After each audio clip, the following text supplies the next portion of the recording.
Welcome to our May Day celebration. May Day is about International Workers' Day. May Day, the first May Day was actually held in America way back in the day, so it's as American as apple pie and baseball. And it's the real workers' holiday, so it's for the working class people who built this country and who keep this country running, just common working folks. So we're here to celebrate their achievements, the struggles that common working folk have had, and the battles that they fought to get things like a 40-hour work week, an 8-hour day, weekends, vacations, retirement with dignity. I know most of you don't actually, those are things that you probably aren't familiar with nowadays because we've kind of lost a lot of those.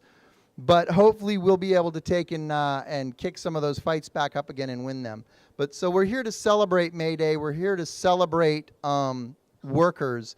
So the IWW has a long-standing tradition of doing what they call a soapbox. So back in the day of the labor movement, when they were fighting, the hard fights, the West Virginia Coal Wars, the Everett Massacre, the Bread and Roses strike, and of course, obviously, the Haymarket Affair, which started May Day. The soapbox, it used to be that they would pass laws so that organizers couldn't, talk on the street or engage with people on the street. So it was against the law to basically do what we're doing now.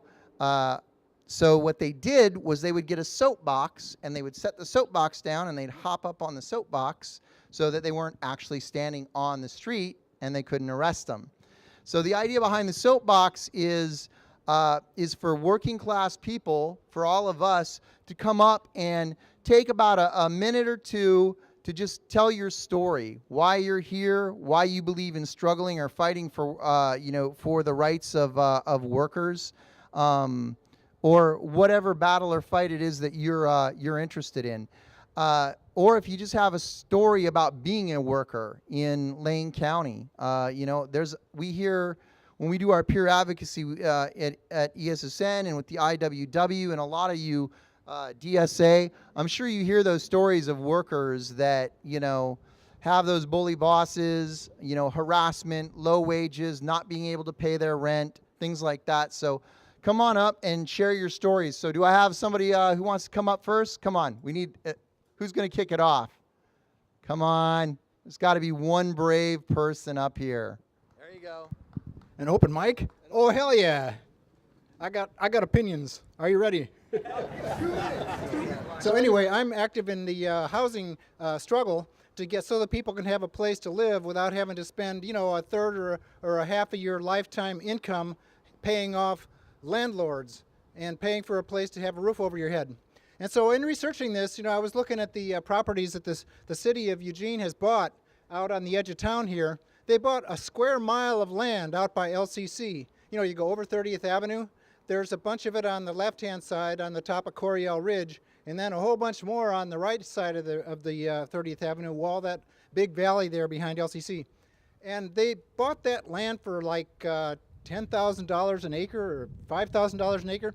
And what people actually need for a tiny house is 1,000 square feet.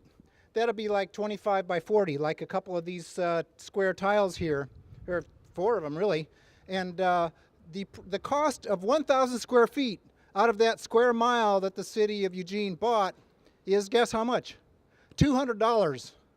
Do the math.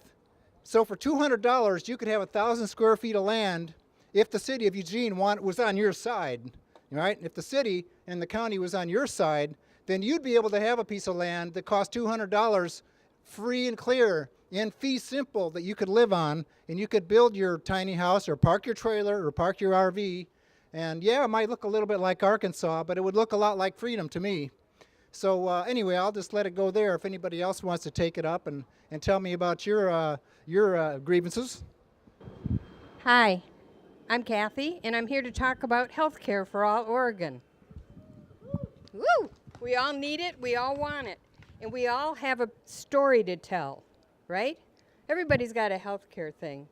I have one, probably many of you do. So I want to talk a little bit about, first of all, I want to thank ESSN for putting on this today, the picnic. It's great. We came last year and the year before. It's super. So thank you for that. What is the problem here? Well, Oregons suffer. They die every year and they go bankrupt because they don't have what? Health care. Our employers and workers are burdened with rising costs of health care. And the communities that face cultural and ethnic inequities are disproportionately impacted by this.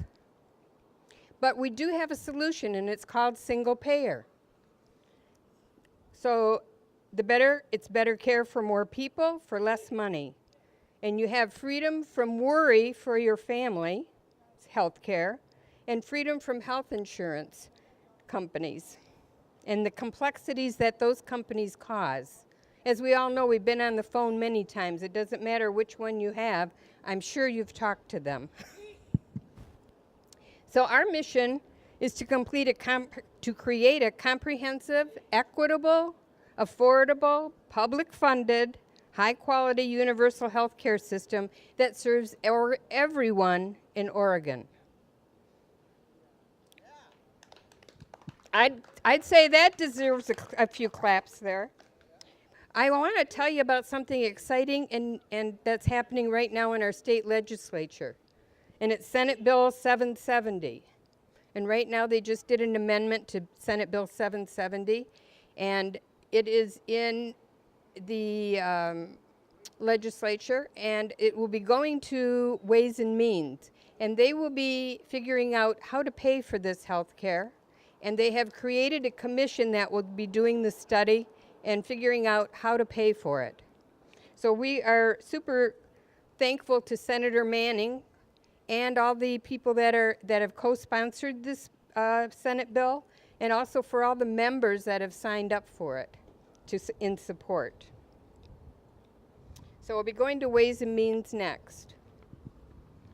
Now, another thing you're probably asking yourself, well, maybe I could do something to help out with this. Well, you certainly can, okay? We have a lot of ways that you can help us. First of all, you can come to our meeting, and that is the first Tuesday of every month at the First United Methodist Church at 7 o'clock. And trust me, we'll find something for you to do. You can table with us. You can come and speak to an audience. There's a lot of ways that you can help us out. We need people to sign up other people that will get our word out.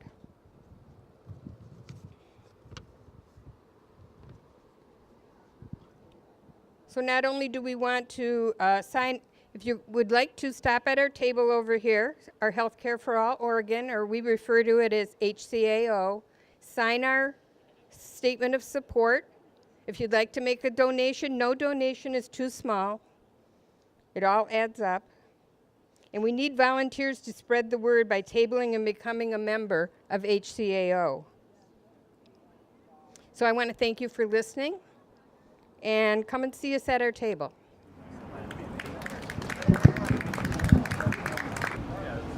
Hello, can you hear me? I'm John Thielking. Not all these statements are directly aligned with the Green Party, although I am one of the co-chairs of the Lane County chapter of the Pacific Green Party. Very interesting, Todd Boyle, your idea about $200 for 1,000 square feet. That is a hard act to follow. My idea for helping the homeless right now is to rent them a 4 cubic foot storage locker for $15 a month. It's a lot higher price than, or at least per acre, than $200 for 1,000 square feet. But that's what you can do with the existing rental rates of $1.25 a square foot and the existing cost of lockers. So that's if you want to find out more about that, go to the website called thebusstation.org. I've got a basic outline of what I want to do with that. And then, of course, I have my sign from the Ukraine to Venezuela, can't the USA stat of anything. I made that sign in 2012. It's a very old sign, but it's still very relevant right now. It's amazing the kind of hoops that John Bolton and those guys are jumping through to justify their intervention in Venezuela is just amazing. Can't quite grasp why they want to do that. Anyway, that's about all I have to say right now.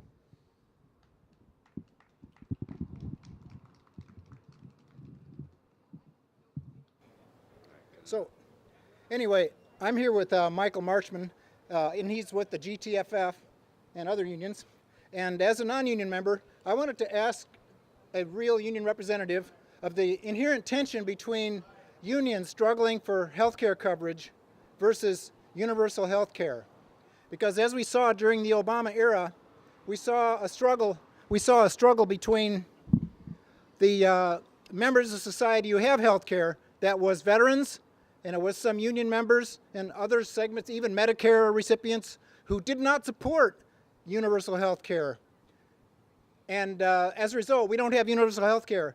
So that's what I wanted to, and Michael has got a lot of thoughts on this that he's thought about for many years.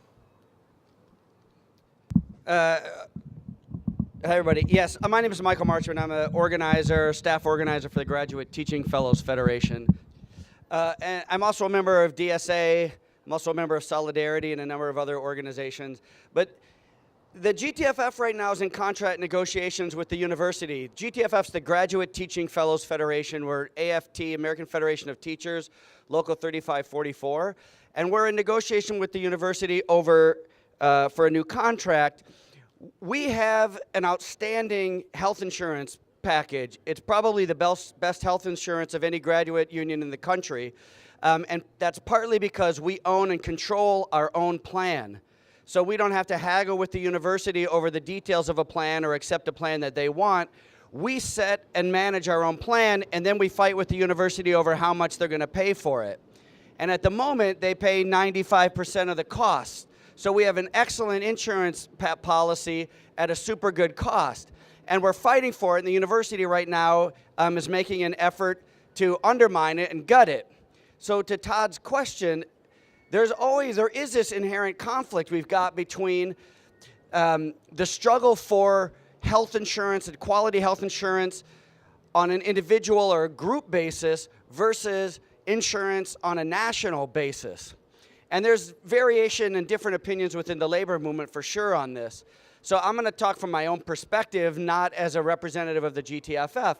But of course, we've got to get the hell away from individualized insurance. We need a national health care plan, right? We need government-run and organized health insurance.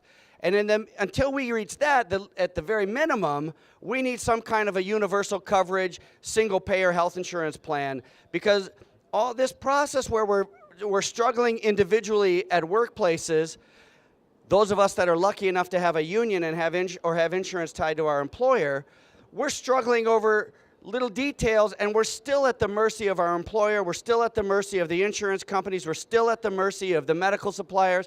We're still at the mercy of hospitals. And we have to do what we can, of course, and when you've got a healthy insurance plan, you got to fight like fucking hell to hold on to it and to improve it. But we've got to move beyond that, and that is a big challenge for labor movements. When you have a health insurance, you've got some kind of solid health insurance, even if it's not the plan you would want, even if it's more expensive than you want.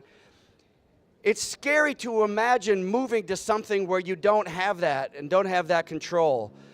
But to the fundamental question, we've got to move towards a nationalized health insurance plan, health care plan, and I think people at this here today understand that.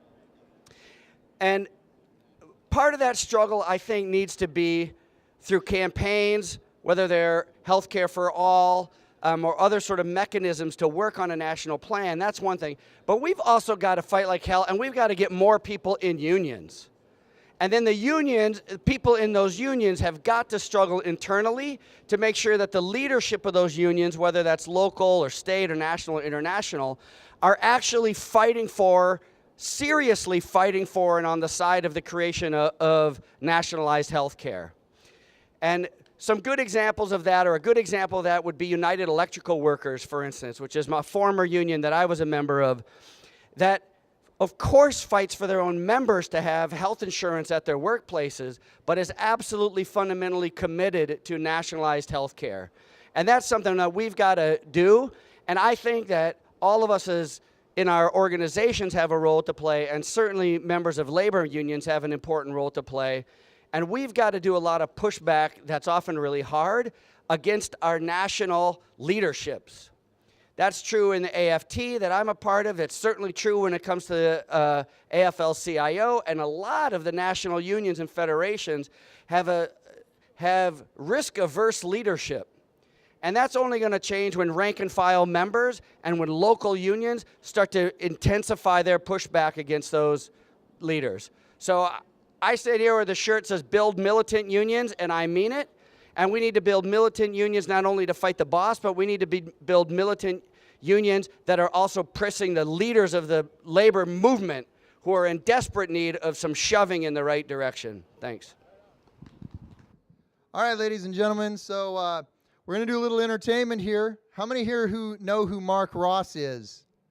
Mark Ross is one of the true legendary labor troubadours that probably nobody's heard of. Is that what you say? America's most famous unknown folk singer, Mark Ross, and he actually has been, Utah Phillips actually mentioned him in one of his songs. So Mark's going to play us some music. Thank you. Quite a crowd. Everybody come in one car.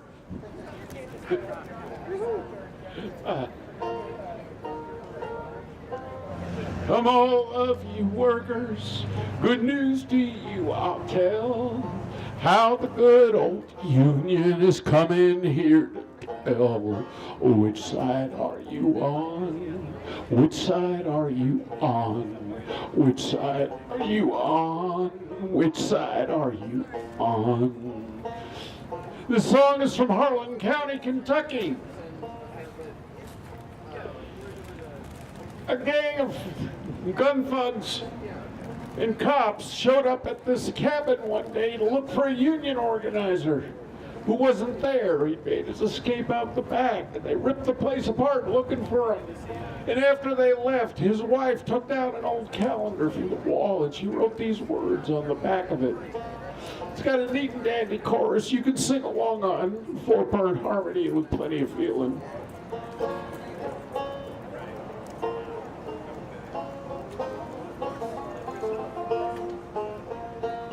They say in Harlan County there are no neutrals there. Either you're a union man or a thug for a J.H. Bear. Which side are you on? Which side are you on? Which side are you on? Which side are you on? Don't scab for the bosses, don't listen to their lies. Us working folk ain't got a chance unless we organize. Which side are you on? Which side are you on? Which side are you on? Which side are you on? Oh, workers, can't you stand it? Oh, tell me if you can. Will you be a lousy scab or will you be a man? Which side are you on? Which side are you on? Which side are you on? Which side are you on?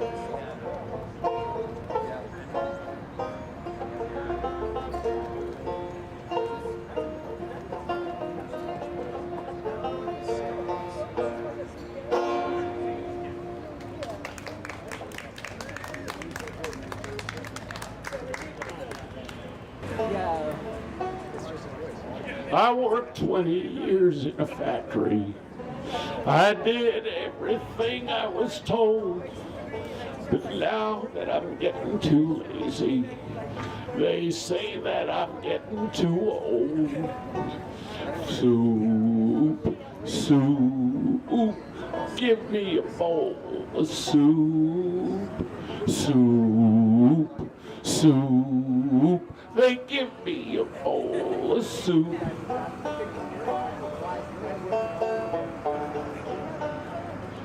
I saved $15 with my banker to buy me a car and a yacht. I went down to draw out my money. And this is the answer I got. Soup, soup, give me a bowl of soup. Soup, soup, they give me a bowl of soup. I fought in a war for my country. I went out to fight and to die. I asked for my country to help me, and this was the country's reply. Soup, soup, they give me a bowl of soup. Soup, soup, they give me a bowl of soup. When I die and I'll go up to heaven, I'm sure that they will let me in. They can tell by the soup I was fed on that I was unable to sing. Soup, soup, they give me a bowl of soup. Soup, soup, they give me a bowl of soup.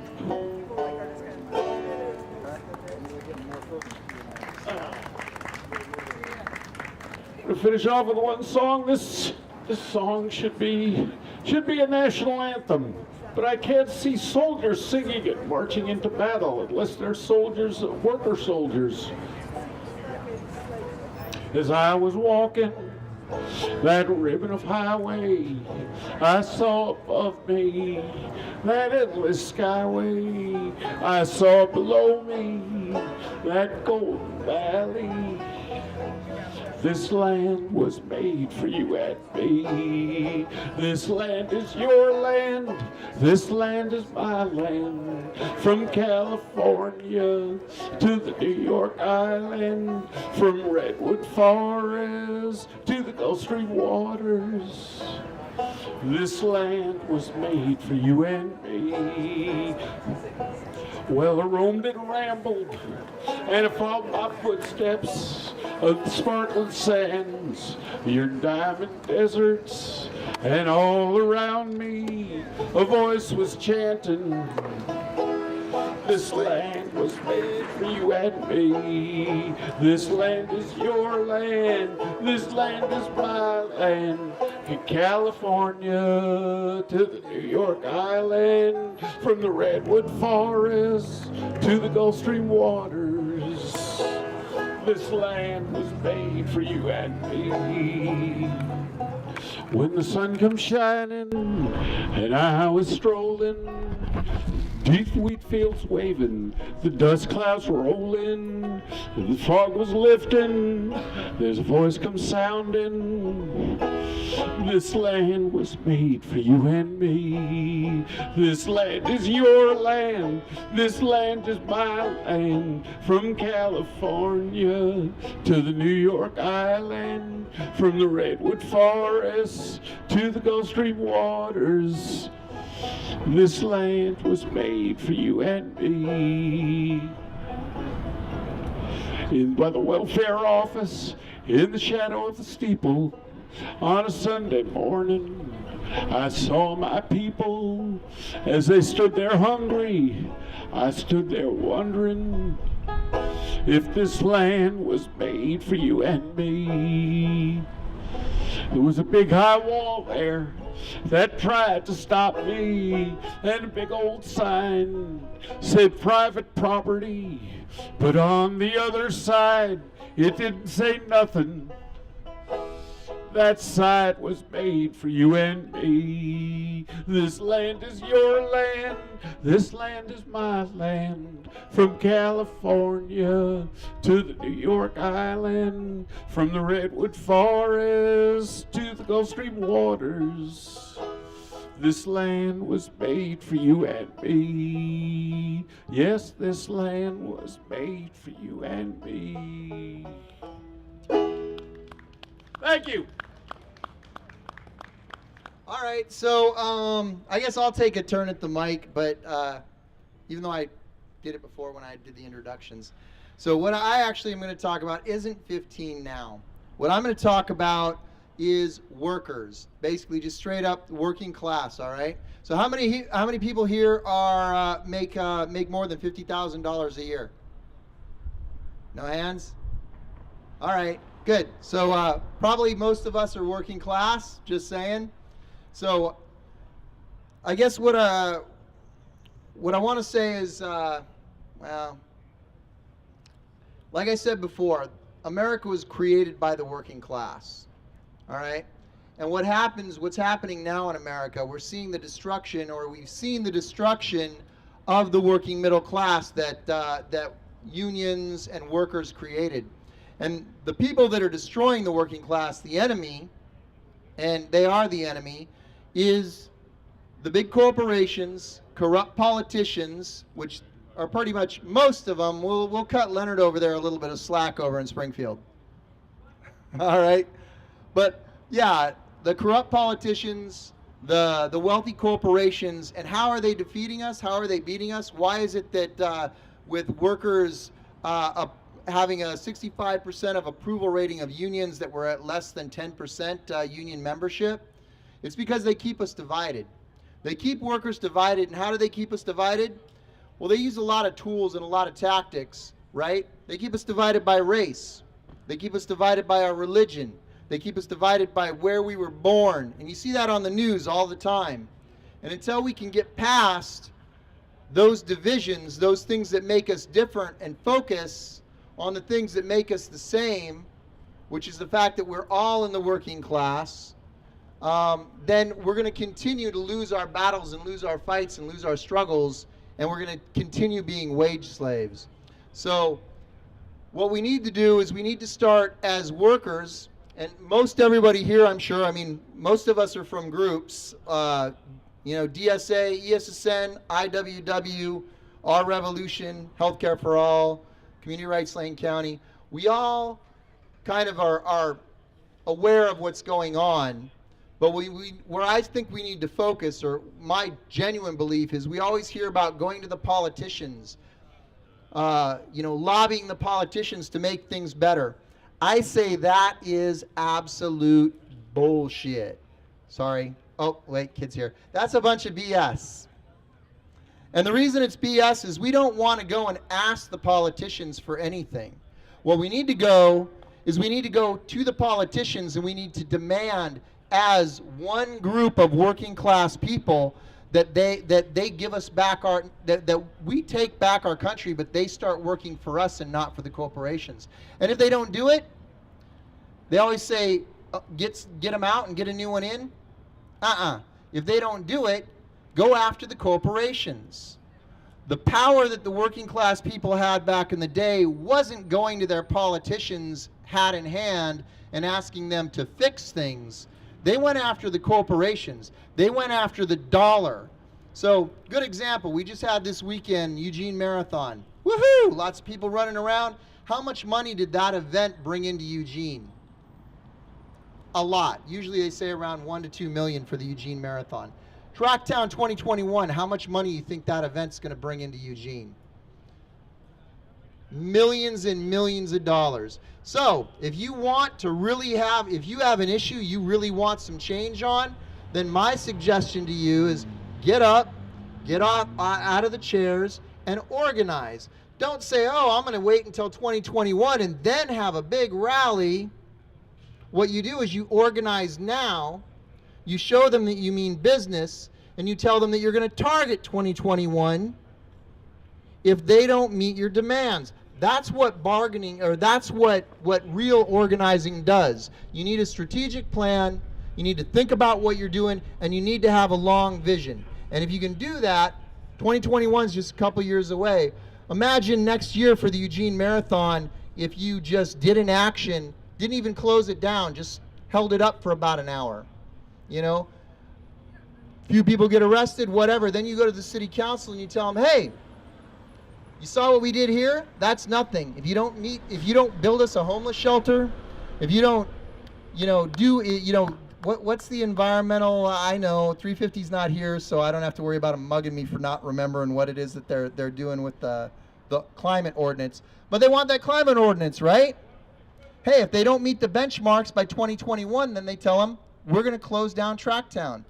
I guarantee you they'll listen to you. So if you really want change, what they were talking about with militant unions, we need to be militant in our activism. It doesn't mean violence. It just means militant. It means going after the money, going where the real power is. The city council has no power. They basically take their marching orders whether they know it or not, and many of them don't know it, but they've been indoctrinated into a way of thinking that they don't realize they're taking their marching orders from the corporations. So if you really want to organize, get with an organization like the IWW or ESSN, which I'm a member of both of those, so I kind of like them, and DSA, which I'm friends with a whole bunch of them, so I kind of like them.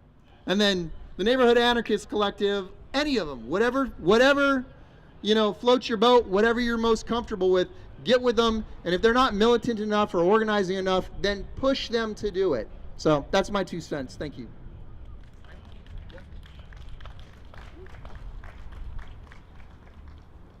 The numbers that he was looking for is how much money is the 2021 games going to bring in, and it's $55 million of expenditures, which are going to be basically spent by the visitors. And then the projection is also over $200 million of follow-on or spends after the spend or investment in the community for just around the 2021 games. And this is like a super tanker of refined sugar coming into Eugene and Springfield. And guess who's going to get the revenue from the cash box? It ain't going to be you and me, because we haven't got the capacity to make in all that money. And so I just want to speak about the economy of Eugene and Springfield and a recommendation for a strategy for how we can move forward to improve our economy. And that is that if I were on the county commission or the city council, I would view our city economy just as third world countries view their economy. View it as an economy under siege by global capitalism and global competition. And so what are the proven recipes for success for small countries? Are mercantilism. Do not try to compete with global economy by extracting your resources and selling them out to the global economy for market prices, thereby converting yourself into a commoditized workforce and poverty. Instead, you should try to work on import substitution strategies. And this is what the capitalists hate to hear anybody talk about: import substitution. In Eugene and Springfield, what import substitution strategy looks like is you identify where all the cash is flowing out of our economy, and then you try to develop a workforce to do those tasks locally, starting with building a municipal fiber optic network with our own labor, and we can stop paying these $70 to $100 a month that we're all paying out for our phone bills, our cable TV, and our internet access. We can have better internet access. We can have control over our networks. We can have net neutrality. We can have open sharing of data and pictures and motion pictures and television without anybody checking our content, because it'll be distributed at the local area. It won't be sent downtown to the routers of Comcast and CenturyLink and the global corporations. And we won't be writing them checks for $100 a month for shit that should cost about $10 a month. You know how much cell phones are in Africa? They're $5 a month. This is what we can have when we have an import substitution strategy around our economy. You don't need to have a separate country. What you have to have is enlightened leadership. And one of the ways to make this possible is also a municipal bank. A municipal bank is where you take all your money out of Wells Fargo and JP Morgan and all these banks you see around here, and you take it and you put it into the municipal bank. Now all of a sudden you can make payments and receive payments from your own fellow citizens, and it's not going through the routers down at the Federal Reserve. It's not subject to surveillance, exploitation, or surveillance, so they won't be able to tax it. They won't know who's getting what. And a third component would be a municipal currency. We could have a currency here of our own. And there's many other aspects of our economy that can be in fuel. Energy is another example. We could have an import substitution strategy, and then when money is spent here, it stays here. It circulates in our own community. So I was looking at you know what corporate profits are in the United States now? $2.2 trillion a year after year.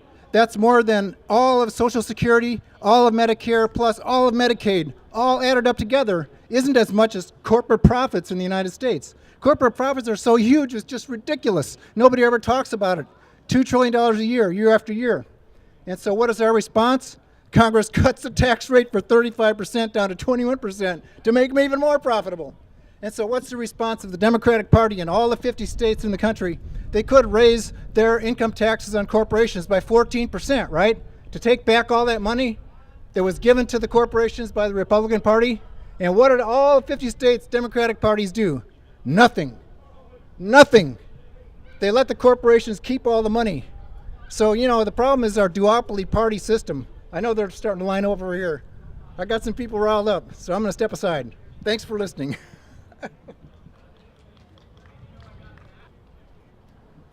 Hi, I'm Christy Murray, and I'm with Our Revolution, Lane County, with Lane County for Bernie Sanders. And so I just wanted to say, in answer to what Todd was just presenting, I think Bernie Sanders is a great idea. Yay. Because he, wants to tackle all the problems that we're talking about here today. He wants to have single payer, Medicare for all. He wants to, get rid of Citizens United and break up the big banks. He wants to end, the corporate welfare. So basically, I think that Bernie's a great idea for our country. I know there's a lot going against him. We saw that in 2016. And I just wanted to say, over at the Lane County for Bernie Sanders table, if you want to have talking points about why we want Bernie and how he's going to pay for all of his pie in the sky things, we have talking points how Bernie is going to pay for his campaign platform. So we really urge you guys to get a copy of this, kind of get well spoken with it, so when you're talking with people, you can share your ideas on how Bernie's going to pay for his campaign platform. We also have free Bernie stickers 2020, and also, since I'm with Lane County, Our Revolution Lane County, there's a great brochure that tells you about our meetings every Saturday except this Saturday, from 11 to 1 at World Pies and Theo's Coffee House. And we ask, if you, really want to join in the political revolution, to join us there. Thank you. How about it for Christie? Yeah, baby. Our revolution. All of us today here are standing on the shoulders of giants. We, in the 1880s in this country, we didn't have any rights. As workers, we didn't have a weekend. We didn't have an 8-hour workday. We didn't have holidays. We didn't have really any rights at all, except for the right to shut up and keep working. So in the 1880s in Chicago, there was a movement to get an 8-hour workday and a 40-hour work week for everybody in the city. And in order to make that happen, on May Day in 1886, there was a general strike. And for 2 days, it was completely peaceful. Then the third day, on May the 3rd, there were some riots that erupted. And unfortunately, there was an explosion at some point during the riots, and there were a couple of police that were killed. And as a result of that, some of the organizers were accused of having caused and agitated having caused the deaths of the police that were killed. And so as a result of that, they were hanged. And those, in my mind, are the martyrs that made the 8-hour workday and the 40-hour work week possible. So that's why we're here today, in order to celebrate the May Day International Workers' Day, that gets its name from, thank you, that gets its name from the May Day general strike in Chicago that gave us all of these rights. So I wanted just to bring everybody's attention to the fact that LERC, a school at the University of Oregon, the Labor and Education Research Center, has been around for many years and has been tireless in its advocacy for workers and their rights. They have conducted countless classes and created countless union activists. And now, largely as a result of all of their efforts, the university has imposed a 2/3 cut to their budget for this year. And if you would like to support Labor Education Research Center in its struggle to get its funding back, then please write a letter to the president of the university saying that you have benefited from, or if you haven't, then you appreciate the efforts that LERC makes every day on behalf of workers. And we can try to get the funding back for them so that they don't have to lay off 2/3 of their workforce. And if you want the address or the email address of the president of the university, then see me and I'll certainly give it to you. I'm Leonard. I'm with the Teamsters Union. And everybody enjoy May Day. Thanks. Hi again, everybody. I'm Michael to GTFF. I want to emphasize and sort of support what Leonard is saying. For people who don't know about the Labor Education and Research Center, for 40 years they have been providing outstanding training and research and outreach and support for workers across the state of Oregon. Huge numbers of activists from the Graduate Teaching Fellows Federation, from SCIU, from unions all across the state have benefited from the work that LERC has done. So I really want to encourage people to right now put our money where our mouth is and be in touch with the university and insist that they restore that funding to LERC.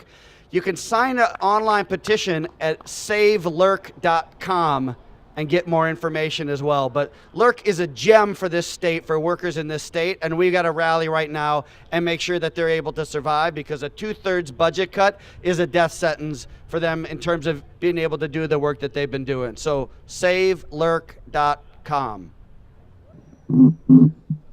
Hello. Okay. My name's Aranza. I am originally from San Diego, and I'm a sort of a recent transplant here. And what I wanted to emphasize, I'm from the PSL, it's the Party for Socialism and Liberation. I'm also from ANSWER, which is Act Now to Stop War and End Racism. And currently, we're involved in a lot of movements that express international solidarity. With May Day, it being a real display of solidarity around the world for the poor working conditions and the abhorrent working conditions of the U.S., it is important for us to also express that same amount of solidarity with the world. Currently, because of the benefits that come from it, from stealing resources and basically pillaging other countries, there are so many people that are suffering because of the American empire, because of American imperialism. There's people's movements in the Philippines, there's people's movements in Venezuela, there's people's movements everywhere that are constantly trying to be crushed by the U.S. in ways that are completely against so many global laws. That makes it completely abhorrent. And it's really time during these tense times of possible coups and wars and horrible death and suffering to really focus on the fact that workers truly have all the power. We create all the value. We make the world run, and so we should run the world. We make the world run. We should run the world is really the logical conclusion that I get from that. And so much of what we focus on can be super disheartening and super heavy and sad, and rightly so, because some really horrible things are happening. But it's really just a sign that, one, capitalism is horribly inefficient and is not sustainable and is going to fall, much like other empires before it. And two, U.S. imperialism has put so much effort over the years to sort of downplay the amount of power that the people actually have. I think once workers sort of realize that we control everything, we create all the value, as soon as we withhold that labor and stand up for ourselves and demand an actual democratic system that isn't run by billionaires and capitalists, then it really can be entirely possible. I don't think capitalism is ever going to be the answer. I don't think reforming capitalism. I think it can be sites of organizing that are incredibly important, but I think overall, I think capitalism has to go if we're ever going to have a society that's built on the values of empathy and caring for other people. I think that's absolutely true. I think with immigration now, you see all these scapegoats that are being formed to excuse all of the horrible downfalls of capitalism. Prisons are being built instead of housing to hide the issues of houselessness and drug addiction and poverty.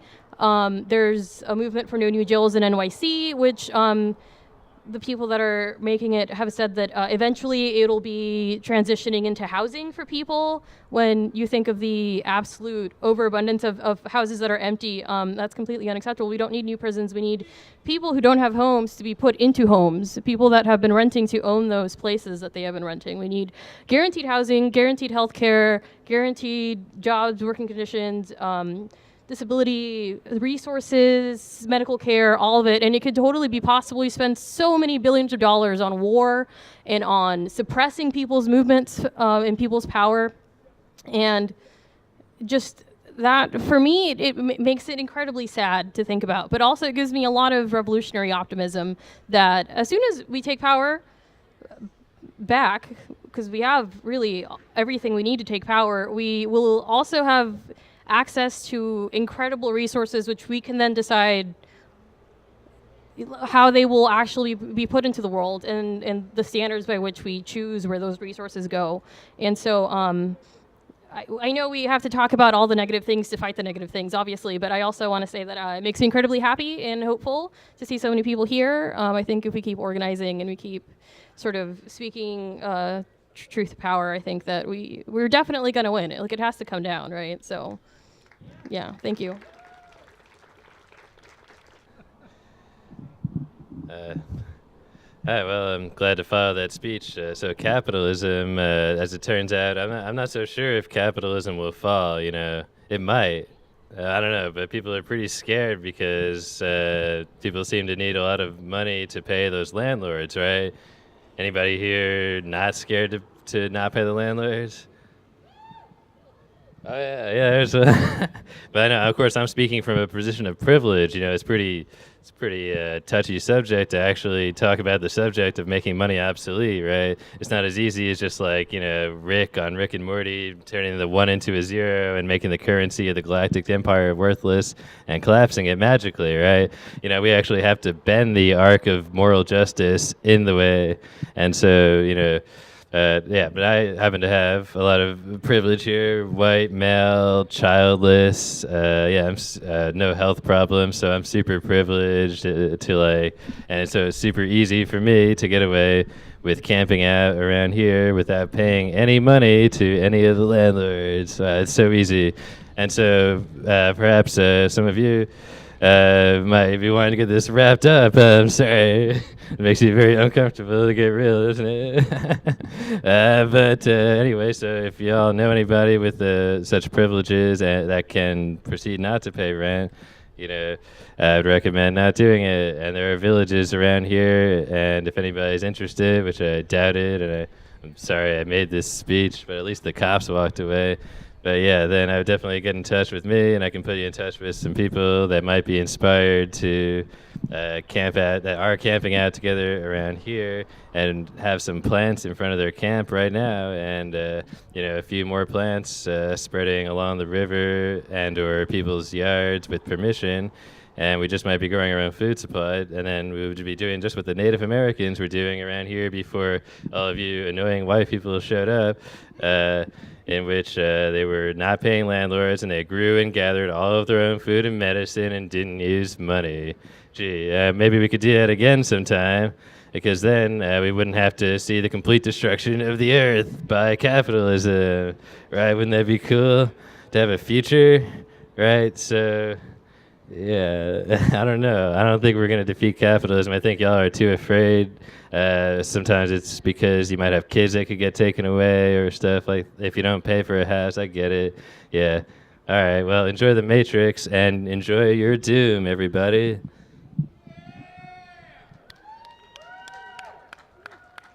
Who here's ready to rock and roll? All right.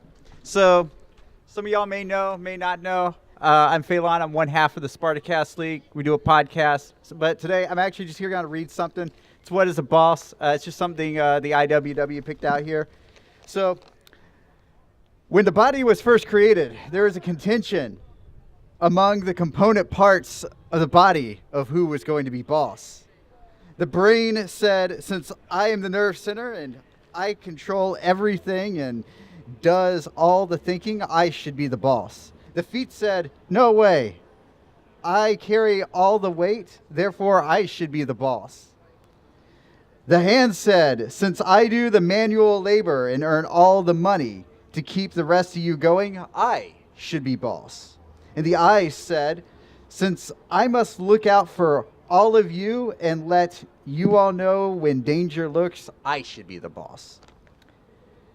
And so it went with the ear, the lungs, the various component parts of the body until there was none left but the anus. And all the others laughed when it made the bid for bosshood. For who ever heard of an anus being the boss of anything?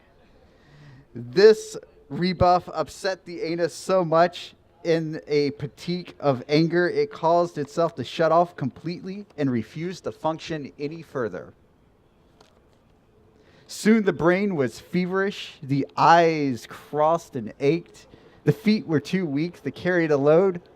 And I think you all kind of know what happens when you have to use the restroom, so I don't have to go into that today. They all capitulated to the anus, and finally it became the boss. While the others did all the work and the anus just basked, let out hot air along with all the other material the anus function let out. The moral of the story is it takes no special talent to be a boss. Just a big enough a-hole, and also that everybody can work in harmony, so why not? Let's think about that. Hi everyone. Happy May Day! Thank you so much for putting this on. Thank you everybody for coming out. I'm Sarah. I'm with the Neighborhood Anarchist Collective. We organize around community level self-sufficiency and mutual aid. And we do a bunch of different projects around town that are basically lessening the dependence on a capitalist system that does not care for us, that is dividing us based on race, gender, our sexual orientation, our class.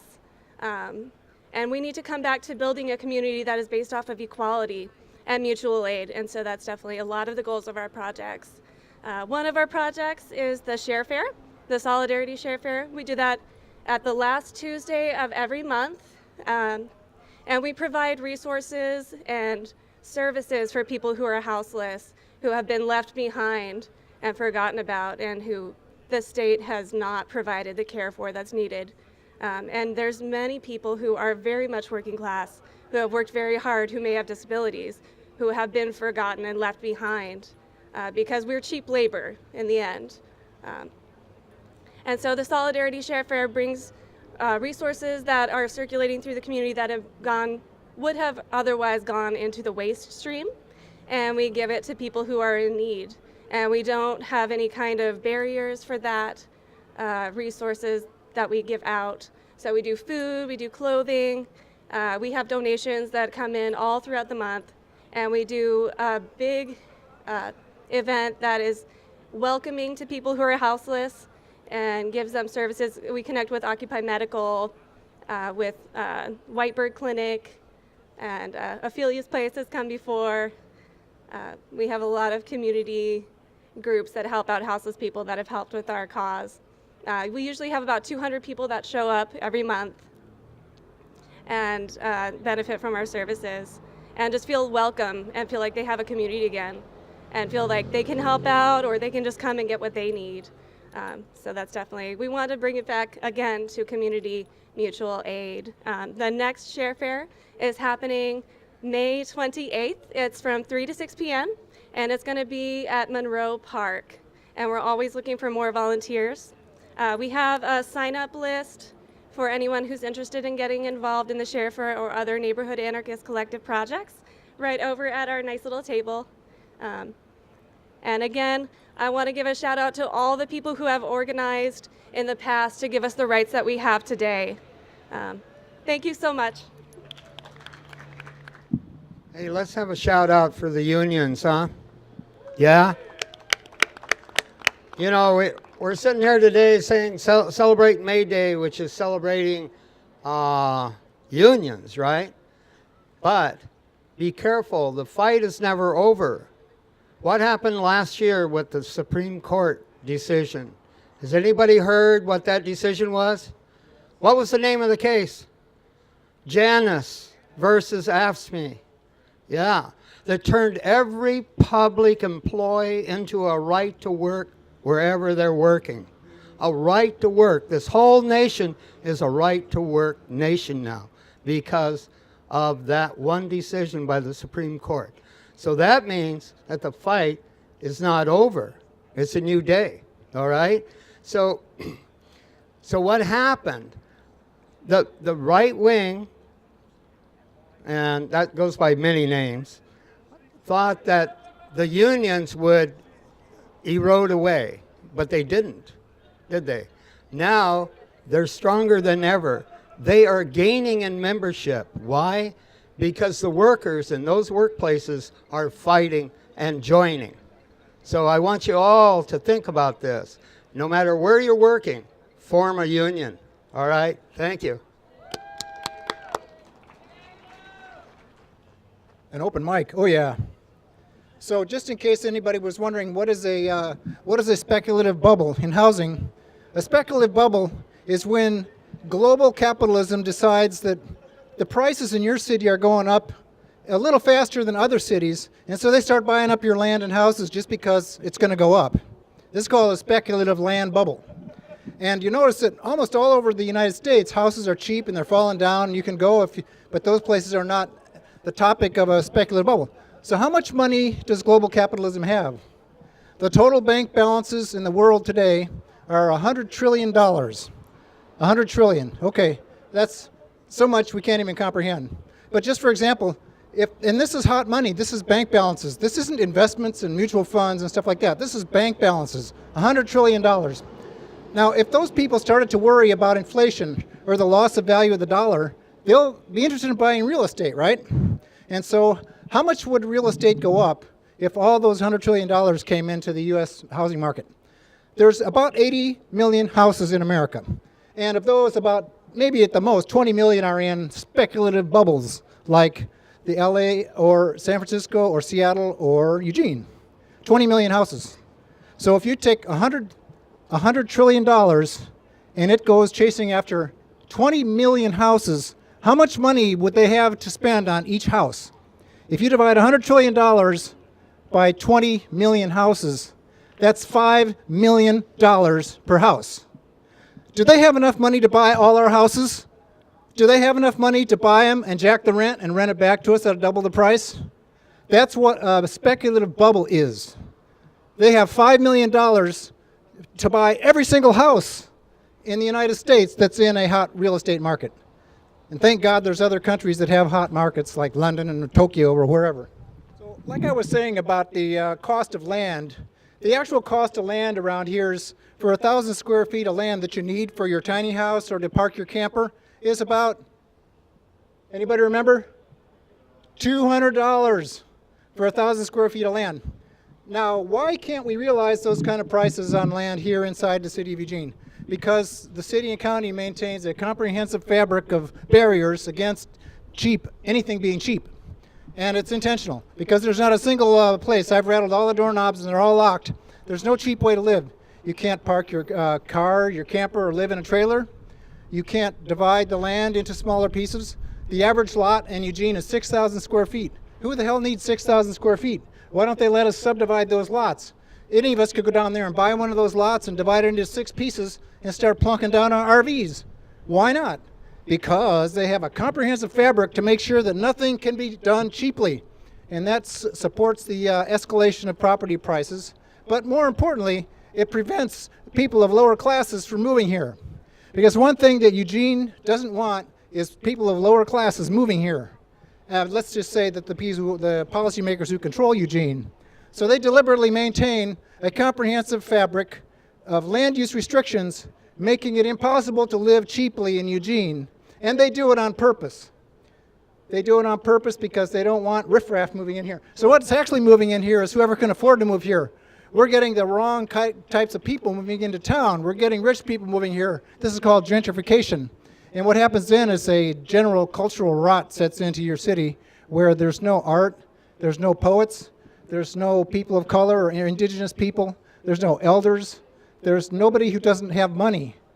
There's no, let's say, spiritually enlightened people. Do they have money to live in Eugene? No, you come back in 20 years, it's gentrification. Thank you. That was your cheerful commercial in between speeches. Who's next? Okay, John Thielking again. One thing that I found out in my investigation of available rental properties at approximately $1.25 a square foot for either a indoor selling space or a locker rental space or maybe a downtown homeless shelter was the following. If the property is zoned C3 in the downtown area, you can't actually use it as a homeless shelter. So I thought that was interesting because I was thinking of using a basement in one of the buildings and rents for 40 cents a square foot, but among other things such as you gotta have fire escapes like windows cut into concrete, you have to tear the building down in order to do that. Besides that, the thing's zoned C3, so you can't really use it as a homeless shelter, but whatever. Hello, my name's Matthew. I thought I'd talk a bit more about unions and those who don't have them. So there's a lot of non-profits and progressive campaigns out there, and they like to put themselves for the better good, and they'll be pushing good agenda, but they'll be at it won't quite live up to that moral agenda when it comes to treating their workers. They won't let their workers organize. Recently, a comrade up in Portland from Portland DSA was trying to get her fellow workers better rights, and they were trying to organize, and once the bosses heard about that, they fired her. And I've worked many campaigns and with nonprofits, and they just treat us as very expendable. It's you have to work until the job's done. I've worked 70-hour weeks, and they since they're so small, they'll just get away with breaking labor laws. And so it's important for everybody to have a union. And even if your bosses put out a good message, your workplace deserves to be organized. And I also want to give a shout out to some of the undergraduate workers over at the U of O. I'm helping out. I'm not a student anymore, but I'm helping out with University of Oregon, Young Democratic Socialists, where at the University of Oregon, the undergrad workers are not organized. They're not unionized. So they're getting their benefits taken away from them. They used to have free shift meals, which if you go to most workplaces, when you work on a job, you're able to get a free shift meal. It's a pretty given at most places, but they got them taken away, and they're now paying like $2 or $3, but it's gonna keep going up, and they're probably soon gonna be charging them at full rate. Every other worker on campus, the classified workers, the graduate employees, the faculty, they all have unions, but undergraduates need unions too. Everybody needs a union. Well, thanks. Thank you.